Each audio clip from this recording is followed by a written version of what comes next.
But the shift into victim was so strange. It was so incredibly strange. And it was so, I think we see this in people in our own lives. Like, they have all the advantages and they choose these victim narratives. They choose to see the world as fundamentally wronging them. This could be your mom, your coworker, your boyfriend. We're all just so sick of it. And when I understand that, actually, because they've tried to do the same thing with journalists like me, Shalon, over here, and suggested that simply because we are reporting facts about the couple that we're encouraging trolls to attack them. And it's like, no. I'm just reporting the truth about what you've done. And what I think... And eventually, if you keep doing this, you're going to step in it. You're going to make claims that are not only false, they're defamatory. And the buck is going to have to stop with someone. And that someone today is me. Good on you. Because the thing is, Shalon, you're a really successful YouTuber. And I look at your page and you don't just talk about Harry and Meghan. The seemingly unending saga of Prince Harry and Meghan Markle has taken a dramatic new turn. But this time, it isn't about a podcast or a Netflix special. This time, they're facing a defamation lawsuit filed by a YouTuber who claims the royal couple's Netflix documentary crossed a line that could finally bring them into a courtroom. What started as another attempt by the Sussexes to shape their narrative may now lead to exposing their private dealings, emails, and strategy in front of a judge. Let's unpack how this legal battle began, what the claims are, and why this case may mark a turning point in the way celebrities use their platforms against critics. The Sussexes have been threatened with their second defamation lawsuit. Now, this one concerns the couple's Netflix reality show where they claimed a majority of the hateful comments directed at them online were posted by very few accounts. Harry and Meghan are no strangers to legal threats, but this time, the tables have turned. Their Netflix documentary, which aimed to expose what they described as coordinated online hate campaigns against them, may have sparked their second defamation lawsuit. In the series, the couple claimed that a small group of middle-aged housewives was responsible for most of the hateful comments directed toward them. Among those featured was American journalist and YouTuber Shallon Lester, whose image was used in a way she claims is defamatory, slanderous, and misrepresentative. This marks the first time a YouTuber has taken such a bold step against the Sussexes, creating a storm that could challenge the couple's media narrative. That Shalon Lester joins me live now from the US to speak exclusively about the legal action she's taking against the Duke and Duchess of Sussex. So, Shalon, great to have you on the show. I know you've thought long and hard about this, haven't you? Because you were initially so shocked when you saw that Netflix documentary making these defamatory claims against you. Why have you decided to pursue legal action now? In a recent interview, Shalon Lester did not hold back as she detailed her reasons for pursuing legal action against Prince Harry and Meghan Markle. She stated that seeing herself described as a middle-aged housewife in the documentary was not only inaccurate, but a damaging misrepresentation of her identity and work. Shalon, known for her commentary on various celebrities, highlighted the irony of a couple that frequently threatens media outlets with lawsuits, now finding themselves on the receiving end of a serious legal challenge. Her stance is clear. Documentaries should be grounded in facts. And when celebrities cross the line into falsehoods, they must be held accountable. Well, there is just the small details. I take umbrage with the fact that I was described as middle-aged and a housewife. I am neither. I don't think any of those other women could fall into that category. But, if you're going to do a documentary, I grew up in the time when Shalon's frustration centers on what she describes as a complete lack of evidence presented in the Netflix series. She emphasized that documentaries should follow a journalistic process that prioritizes integrity, honesty, and truth. But the Sussexes documentary allegedly failed on all counts. According to her, it presented conspiracy theories as facts without offering a single piece of supporting evidence, such as screenshots or messages. This, she argues, is not only irresponsible but harmful, as it has led to reputational damage for her and other content creators mentioned in the documentary.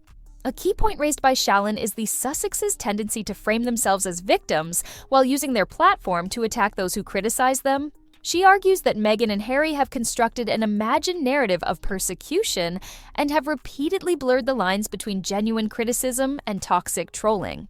According to Shalon, while it is understandable for public figures to dislike criticism, crossing into making false claims about critics is where the line is drawn.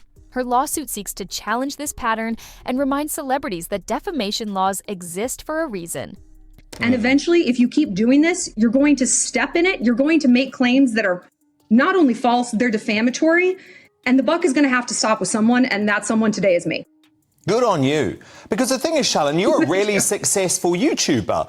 And I look at your page, and you don't just talk about Harry and Meghan. You know, you comment on loads of public figures and loads of issues in the news and health, and, you know, you cover the whole gauntlet of topics. But at the end of the day, they can't handle the fact that you do criticise them. So what they want to do is paint you as a troll. Yeah, right. And if they were just saying that, if they're saying, listen, this YouTuber, that YouTuber, they're just mean. They're being mean. I am. Shalon Lester, who has built a successful YouTube channel offering commentary on various public figures, emphasizes that criticism is a normal part of being in the public eye. She critiques celebrities ranging from Kim Kardashian to Jennifer Lopez, analyzing their behavior from a psychological perspective. She argues that Meghan and Harry's attempt to frame all criticism as harassment or trolling is an overreach, and that it is within her right as a commentator to express her opinions without facing defamatory accusations in retaliation. One significant concern discussed in the interview was how the Sussexes documentary used racial undertones to frame their critics as part of a racist conspiracy against Meghan. Shalon rejects this framing, arguing that criticism of Meghan's behavior has nothing to do with race and everything to do with character and actions. She highlighted that equality means judging individuals based on the content of their character, not the color of their skin, referencing Martin Luther King Jr. to underscore her point. This aspect of the lawsuit could open discussions about how race is sometimes used to deflect legitimate criticism. I'm critical, I'm self-aware, and I demand that from the people that we talk about. I talk about Kim Kardashian and Jennifer Lopez and all sorts of people to break down what we can learn from their behavior from a psychology point of view, the advice we can give. I could talk about a tortoise and a hare, or I could talk about a Kim and a Kanye and a Meghan and a Harry. And if they were just like, we just don't like being talked about, that's fine. I understand that. But when you cross into accusing me of things and present it as fact, it becomes defamation. Shalon revealed that she had seen through Meghan's tactics early on, describing her as a strategic individual skilled in the art of seduction and manipulation. She pointed to rumors about Meghan wearing Princess Diana's perfume on dates with Harry, and the narrative of separating him from his family as indicators of her manipulative tendencies. While Shalon expressed a level of admiration for Meghan's strategy, she found the abrupt shift from portraying herself as a strong, independent woman to embracing a victim narrative puzzling and frustrating, especially given Meghan's privileged status. If Shalon's lawsuit proceeds to court, it could have significant consequences for the Sussexes. Legal proceedings could compel the disclosure of emails, private notes, and testimonies from their staff, revealing the extent of their involvement in crafting narratives about critics. This could expose inconsistencies between their public statements and private actions, potentially damaging their credibility and public image.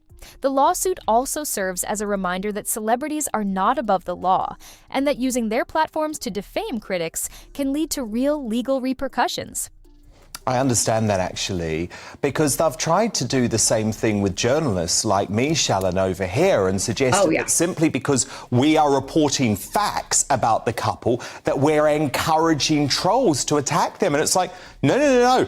I'm just reporting the truth about what you've done. And what I think is great about what you're doing, Shalon, is you're actually having the balls to say, you know what, Harry and Meghan, you want to sue everyone. Well, hang on a moment, I'm coming for you too, because you've done exactly the same thing that you accuse all of us of doing all the time. This lawsuit represents a shift in the power dynamic between celebrities and critics. For years, Meghan and Harry have used their considerable media presence to challenge and silence criticism, often threatening legal action against media outlets and individuals. However, Shalon's legal move flips the script, putting the Sussexes in the position of defendants and forcing them to defend their statements under legal scrutiny. It challenges the notion that public figures can freely accuse critics of harassment without consequences, and sets a precedent that even those with royal titles can be held accountable. The lawsuit filed by Shalon Lester against Prince Harry and Meghan Markle is more than just a legal dispute. It is a test of accountability in the age of social media and celebrity influence. It raises questions about how far celebrities can go in using their platforms to label and defame critics, and whether they can be held accountable for statements made without evidence. If Shalon's claims hold up in court, it could lead to a broader reassessment of how public figures engage with criticism and the legal risks of conflating legitimate commentary with targeted harassment. Exactly. And of course they don't like you. Liars don't like the truth. And if you let liars talk enough, you give them enough rope that they're going to hang themselves. And they're going to veer into such crazy, conflated, wild narratives that it's going to veer into something illegal, something defamatory, something that at the very least really pisses people off. And I think that that's what they really can't conceptualize is there is no global conspiracy against them. There's no cabal. They're just unlikable. They're garden variety jerks. It's really not that special. And they have to think that they're special because that's kind of the only talent they have is this victim narrative. If they had one vendetta against one person, one outlet, you can settle that and you can move on. But when your vendetta is constantly imagined. The undertone and what that ridiculous and revolting Netflix series did, though, is try to paint anyone who criticizes them as some sort of racist. And that's the undertone, isn't it? And actually... Oh, yes. It has nothing to do with the fact that Meghan's a mixed race actress, does it? No, of course not. And if you want equality, equality is judging someone by the content of their character, not by the color of their skin. Martin Luther King Jr. said that. And actually, Meghan, we're judging you by the content of your content. We're judging you by your bad podcasts. We're judging you by your bad Netflix specials, by your bad interviews, by your bad press tour. People just don't like her. I mean, some people do. Great. That's their right. But it's also our right to be like, I don't like this woman. I don't like this man. They don't seem trustworthy. They don't seem honest. And that doesn't make us racist. What was it about Meghan? Because look, lots of Americans actually liked these guys for a long time. Yeah. Even me, I really gave them a chance to begin with. And I thought, look, I'm happy having this woman in the royal family. Let's hope she makes a difference. Let's hope she's part of the modernization. Now, you're very proud of the fact, Shalon, that you picked up on your dislike of Meghan right from the start. So what did you see at the beginning that folk like me missed? I talk a lot on my channel about the art of seduction and the seductive process. And it's a very formulaic thing to do. And Meghan nailed it. I mean, she was a textbook seducer. And it was fascinating to watch how she got her hooks into Harry. I mean, there was the rumor that she was wearing Princess Diana's perfume on dates and separating him from his family and honing in on the shadow self. And I could see her as a manipulative woman who uses a lot of strategy to move through life. And honestly, amazing. I love this. I love this look. You know, why shouldn't she be? Go after what you want, be strategic, get it. But the shift into victim was so strange. It was so incredibly strange. And it was so, I think we see this in people in our own lives. Like they have all the advantages and they choose these victim narratives. They choose to see the world as fundamentally wronging them. This could be your mom, your coworker, your boyfriend. We're all just so sick of it. And when it's crystallized into someone who is literally a duchess, who has every advantage, it's like, I know. Who in the hell are you trying to fool? These two are the opposite of victim. They are the most privileged human beings on planet Earth. And I love the fact that you were not seduced, Shalon, in the way that I was. I big you up for that. Although I would say I was onto it pretty quickly, but no, you certainly spotted it from the start. Shalon Lester. She's good. She's good. Yeah, she is. But look, keep us posted. Shalon Lester taking legal action. Prince Harry and Meghan Markle's battle with the media has reached a critical juncture, with Shalon Lester's defamation lawsuit challenging their narrative and demanding accountability.